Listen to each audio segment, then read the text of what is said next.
Ooh, I can feel the chill in the air, and that means the Halloween season is upon us. It also means that you can expect an abundance of new horror comics on the shelves. It's a shame that can't happen all year long, but I guess we should enjoy it while we can. Here's a bushel of horror comics released this week.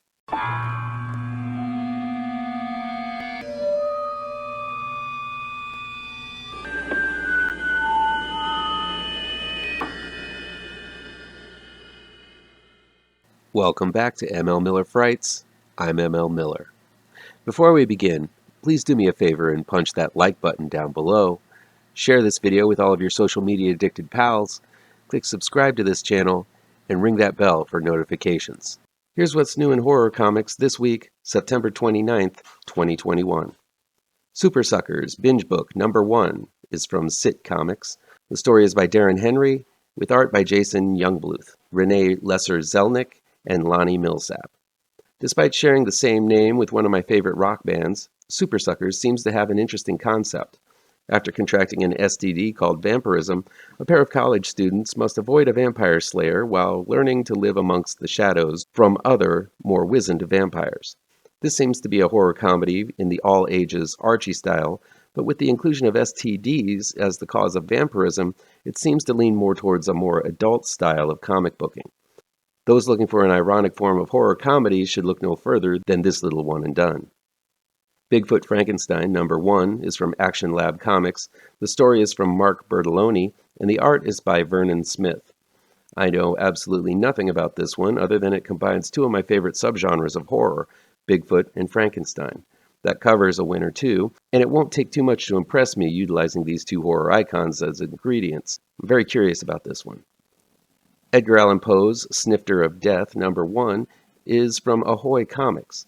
The stories are by Stuart Moore and Mark Russell, with art by Peter Sneberg and Frank Camuso. I loved Ahoy's previous Edgar Allan Poe anthology series, which took Poe's library and gave them a modern and creative makeover. This seems to be a relaunch of the title, so if you missed out on those first issues, this is a prime time to hop on the wagon and enjoy darkly funny takes on some classic horror tales. Transformers 2021 Halloween Special number 1 is from IDW Publishing. The story is by Dan Waters, and the art is by Bethany McGuire Smith. While I don't think I've ever lumped transforming robots in with scares and chills, that's just what this Halloween Special is promising to do with the Transformers property. Color me intrigued, as this might be an ingenious combination. I'm looking forward to this ghostly tale starring one of my favorite Transformers called I Have No Mouth and I Must Starscream.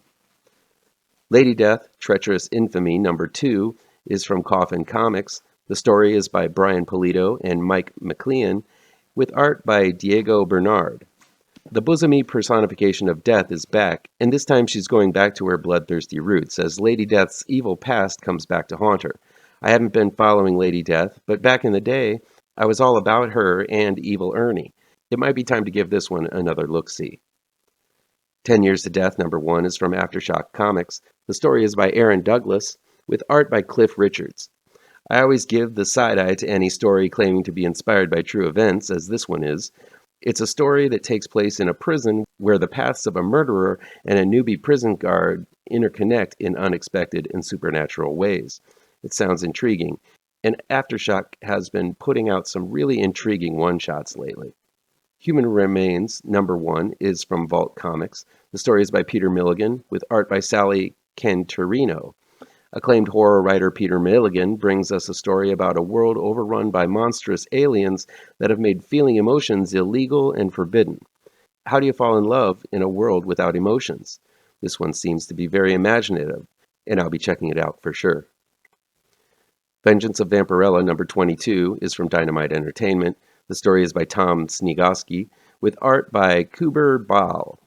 Set in a post-apocalyptic world, Vampirella wanders the wastelands and happens upon a town that seems all too perfect. Of course it's not, and Vampirella better watch her barely covered booty if she is to get out of this one in one piece. Batman Reptilian number 4 is from DC Comics. The story is by Garth Ennis, and the art is by Liam Sharp. It looks like they're finally getting around to revealing who the big bad is in this issue.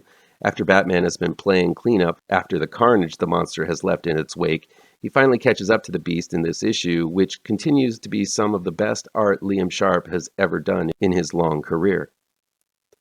Finally, Something is Killing the Children, number 20. It is from Boom Studios.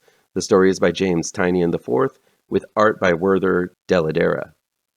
I'm not caught up with this current issue, but it appears the arc is going back and telling us how Erica became the talented monster hunter we were introduced to in the first arc. Look for all kinds of monster hunting intrigue and adventure in this issue from one of the best horror comics on the racks. What do you think of this week's picks in horror on the racks? Let me know which ones intrigue you down in the comments. That'll be it for today. Please chime in down below in the comments and let me know how on the nose or mind-numbingly wrong I am, or you can counter with your own review. So guys, you know how YouTube works. I'd love to be able to dedicate more time to this channel.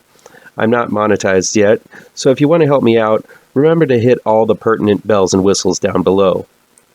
Want some spooky comics to read? I have 2 new horror comic book trade paperbacks you should look out for. Both Grave Trancers and Pirouette, collecting never-before-published issues, can be found in only the finest of comic book shops. If you're looking for written reviews, you can find them on my website, mlmillerwrites.com. If you really want to show your support, I also have a Patreon page at mlmiller. Look for the link to my Patreon page down below. Thank you so much for your time, and take care.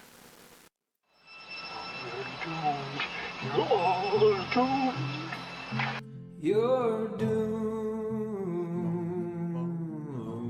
to live the life you're meant to be,